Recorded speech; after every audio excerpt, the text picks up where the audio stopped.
Republic of Senegal, which is in West Africa, faces financial peril.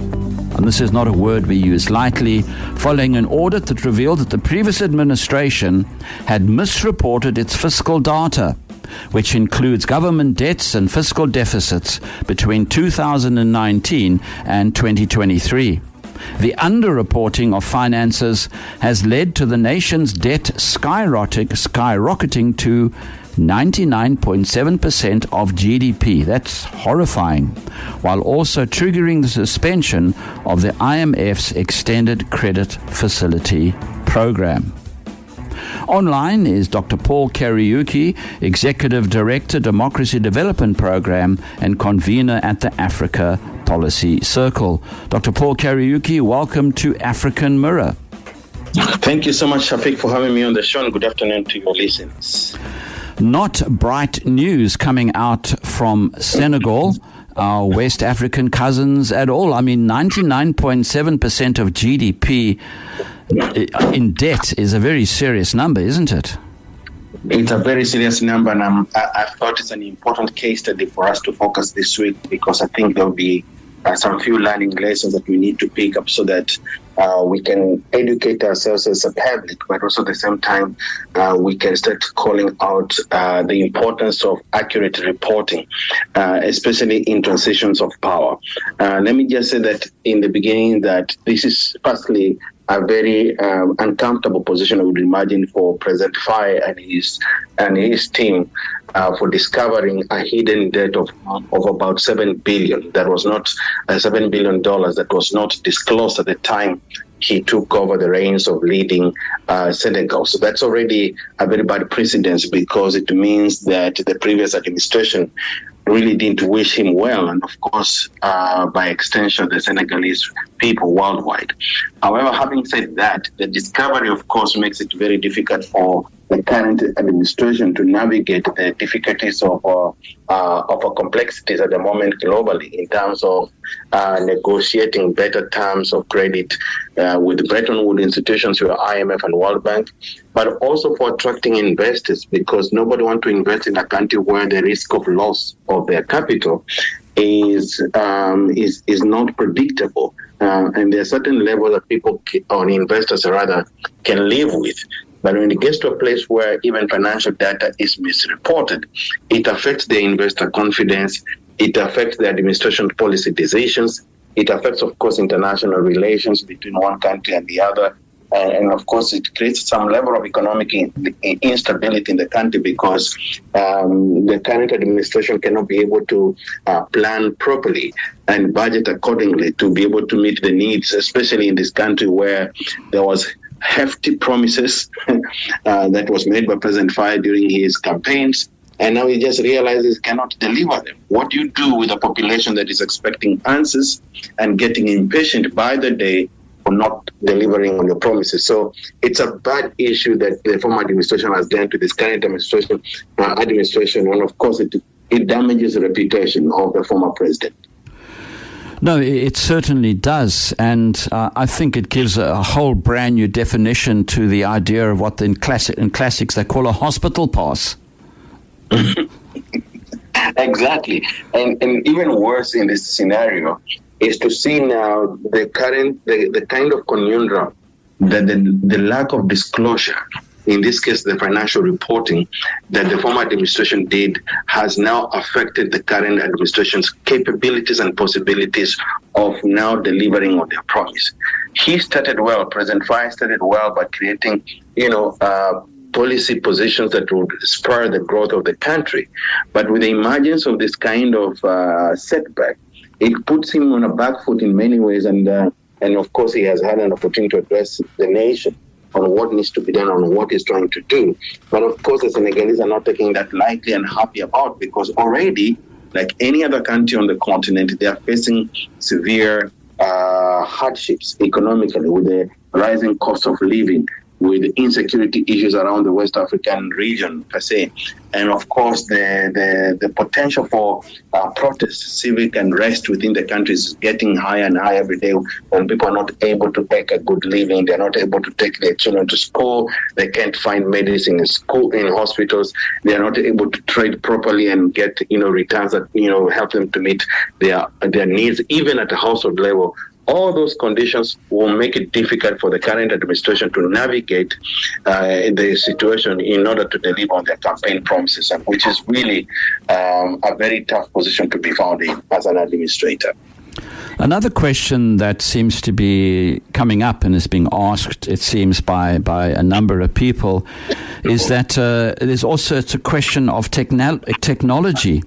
That the methodologies of accounting, Senegalese economist Ousmane Dieng explains that the cash-based accounting system is outdated and that switching to accrual accounting could have prevented these adjustments. What do you make of that? I'm not an economist, so I'm not too sure exactly what I'm talking about, but I'm asking the question. I like your honesty. Well, again, this just shows again, when we talk about professionalizing public service, in broadly speaking, which has been a big topic even in South Africa in the last 3 or 5 years now, talking about why it's important to professionalize public service is because of preventing scenarios like this ones. Because, of course, they are very embarrassing to begin with. That such an outdated system could still be used in the 21st century, and still be embraced as a way to do. But when an administration is hell-bent to continue corrupt activities, because also the previous administration was accused a lot about corruption, such elites would want to stay with something dysfunctional, because that's the only way to siphon resources from the public coffers. But now that they know, I think the immediate steps is, first of all, to upgrade their own systems so that they're able to watch things like this from almost in a real time. Secondly, it's also important for them to, as an administration, to professionalize its public service across the board, not only just for their national treasury, but for everyone within the administration, because public resources must be accounted for properly. And you cannot now come back later, some years ago, to say that, our systems were bad and things like that. He will not be able to get away with it.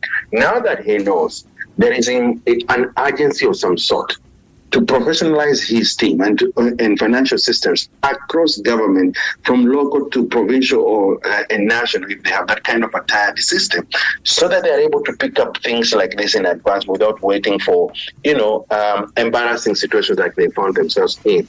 And the third thing, of course, is that he must lead by example. Right from his office, from the executive, there has to be a way of monitoring public resources in a way that he can be able to put his finger on the pulse.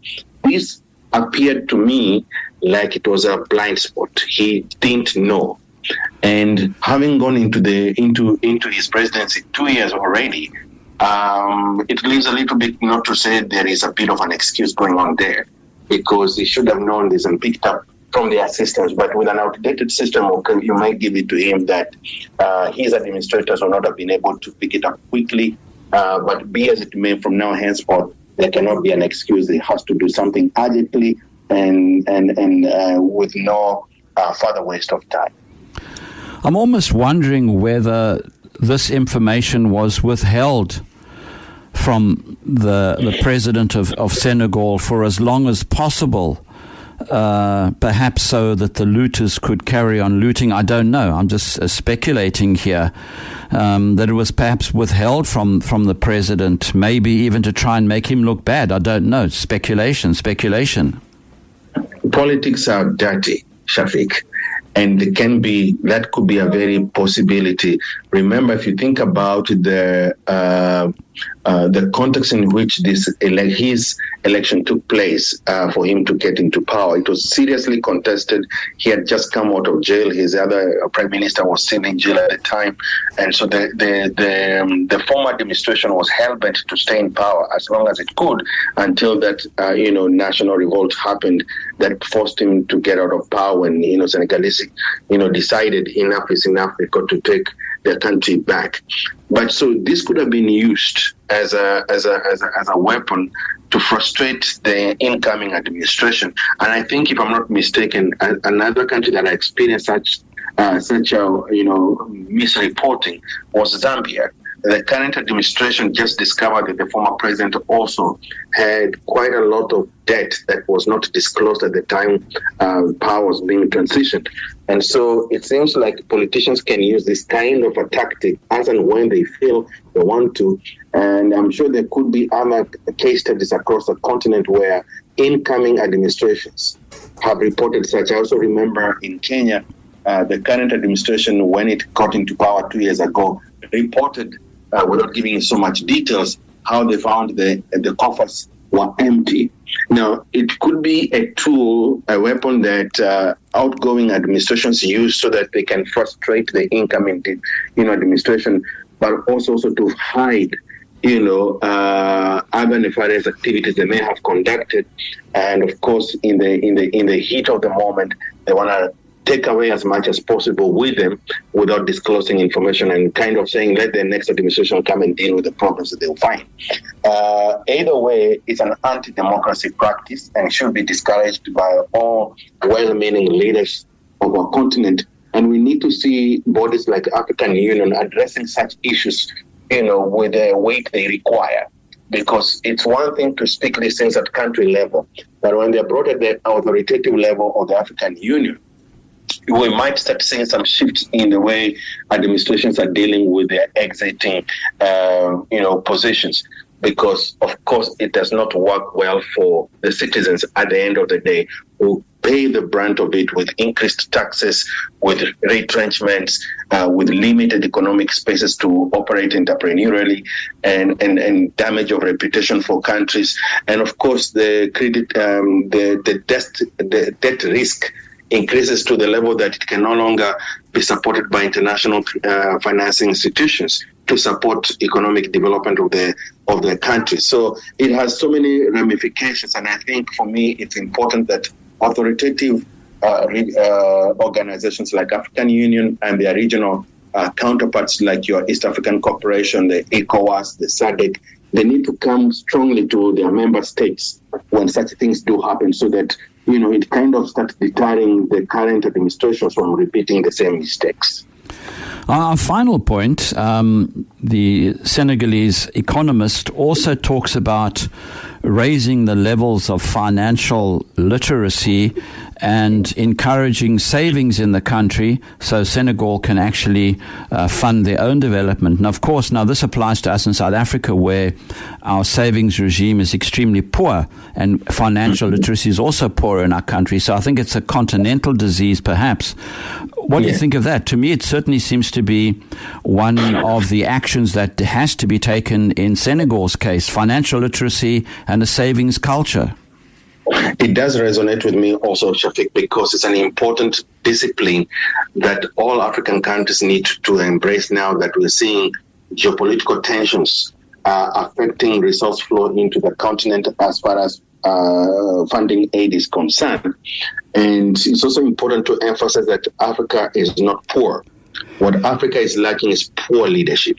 And this is what we have. We don't have good leadership. Rather, we have poor leadership that does not embrace this kind of policy shifts that will empower people and their own nations per se at large to start inculcating the discipline of we can feed ourselves, we can drive our own development, we can co-create our own future if we do certain things right. One of those things right is saving and owning our own development by having our own resources to determine and direct our development the way we see it.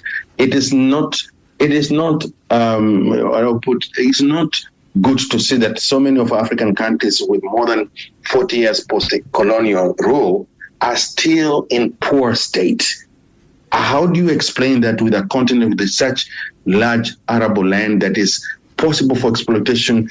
We have such mineral resources that we have, but still we do not have an opportunity to determine how we command the global market in terms of mineral resources. We have large, youthful population that is sitting at home in most countries, despondent and discouraged because they're not able to get meaningful, work employment. And so the list goes on and on. So the idea of saving for our own self, so that as a nation, so that we have resources to direct our leadership without depending externally, it's a welcome decision. The other aspect, of course, is managing our own financial literacy challenges. It's important that right from the crowd, if it's possible, that African states they take this example seriously and start inculcating entrepreneurial education right from ECD level all the way to university, irrespective of what the people are studying, because we cannot compete effectively with first world countries like China, US, and other countries, India, who are doing so well entrepreneurially, and here we're still teaching our young people some courses that do not add value beyond their classroom. And then we want to compete and be in the middle class country that we want to be, or even first class country if we want to do go there. So I think for me, it's an important aspect that entrepreneurial education be inculcated from ECD all the way to university, so that at least our young people, right from the tender ages, understand the value of money. They understand how to work money, how to multiply money, how to use it as an investment tool, and all those things, so that we can see shifts in our generations in terms of the economic well-being. So I think if those two things can be inculcated, the cultural saving and entrepreneurial education right from the cradle, it will really, really add a lot of value and change the continent that we love so much.